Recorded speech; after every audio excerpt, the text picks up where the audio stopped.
7 नंबरी बहू 10 नंबरी। पूरे घर में मालती दीदी का हुक्म चलता था।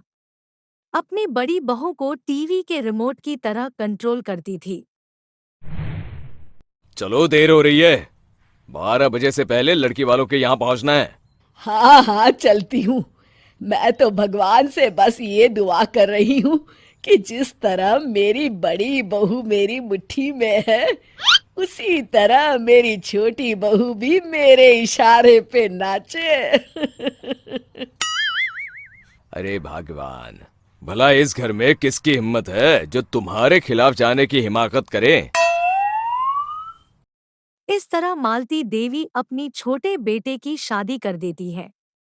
मालती की छोटी बहू फैशन डिजाइनर का कोर्स करके आई थी। उसका सपना था कि शादी के बाद अपना बुटीक खोले। एक दिन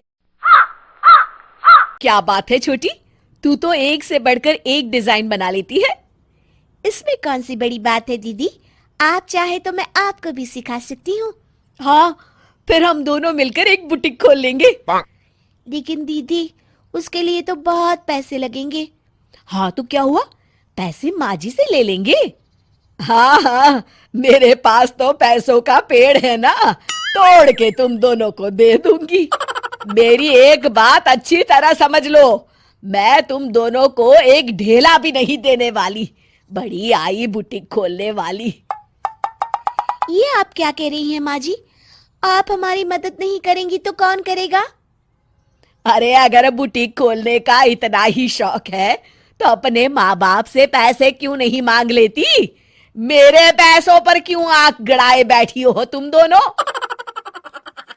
इस तरह अपने इरादे स्पष्ट करके मालती देवी वहां से चली जाती है। अरे ये क्या दीदी, माँ जी तो साफ मुकर गई। अब हम क्या करेंगे? तू चिंता मत कर, बुटीक तो खुल के ही रहेगा। कहते हैं कि घी जब सीधी उंगली से नहीं निकलता तो उसे उंगली टेढ़ी करके निकालना चाहिए। माँ जी अपने आप को समझती क्या है? पूरी सोसाइटी जानती है कि माँ जी ने अपनी सास को घर से निकालकर उनकी दौलत पर कब्जा कर लिया है। हाँ दीदी, अब तो जैसे को तैसा करना पड़ेगा। फिर दोनों बहुएं मिलकर एक साजिश रचती हैं।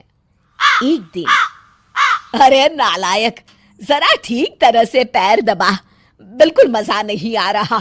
खाने पीने में तो कोई कसर नहीं छोड़ती। तभी वहां बड़ी बहू हाथ में एक फॉर्म लेकर आती है। माँ जी, आपके लिए एक खुशखबरी है। सरकार सभी बुजुर्गों को हर महीने 10,000 रुपये पेंशन देने वाली है। अरे ये क्या कह रही है तू? क्या सच में मुझे हर महीने घर बैठे 10,000 रुपये मिलेंगे? हाँ माँ जी, दीदी सच कह रही है। कल टीवी न्यूज़ में इस बारे में बता रहे थे। बस आप ये फॉर्म पढ़ के इसे भर दीजिए और अपने दस्तखत कर दीजिए। मैं इन्हें ले जाकर जमा करवा देती हूँ। अरे नालायक, बड़ी कामचोर है तू। इस बुढ़ापे में कहाँ तुम मुझसे फार्म भरवा रही है? खुद ही भर ले, मैं दस्तखत कर देती हूँ। ठीक है माँ जी। फिर बड़ी बहू बड़ी चालाकी से फॉर्म के पन्नों के बीच प्रॉपर्टी के पेपर छिपा कर रख देती है और उन पर मालती देवी के दस्तखत करवा लेती है।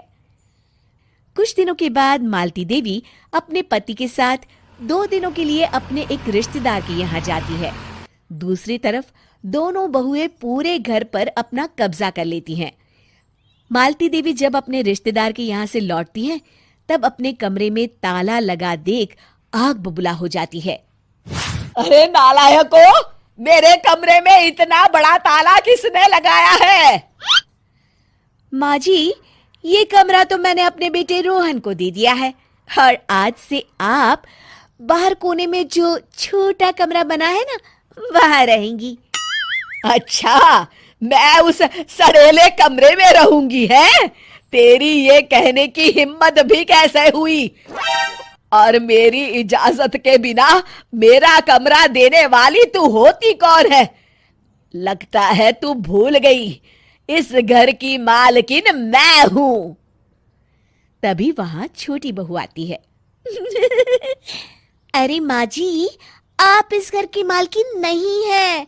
अब इस घर की नई मालकिन हम दोनों बहुएं हैं। ये देखिए, इन प्रॉपर्टी के पेपर पर आप ही के दस्तखत है। अरे भाग्यवान, ये तुमने क्या कर दिया? दस्तखत करने से पहले एक बार ठीक से पढ़ तो लेती। अरे लेकिन मेरी बहुएं मेरे साथ ऐसा कैसे कर सकती है? अरे तो इसमें कौन सी अचरज की बात है? तुमने भी तो अपनी सास को घर से बाहर निकाल दिया था। टूटा फूटा ही सही, शुक्र करो कि इन दोनों ने कम से कम हमें रहने के लिए कमरा तो दिया। तुमने तो अपनी सास को वो भी नहीं दिया था। आज समझ में आया, जैसी करनी वैसी भरनी। चलो अपना सामान उठाओ और चलते हैं।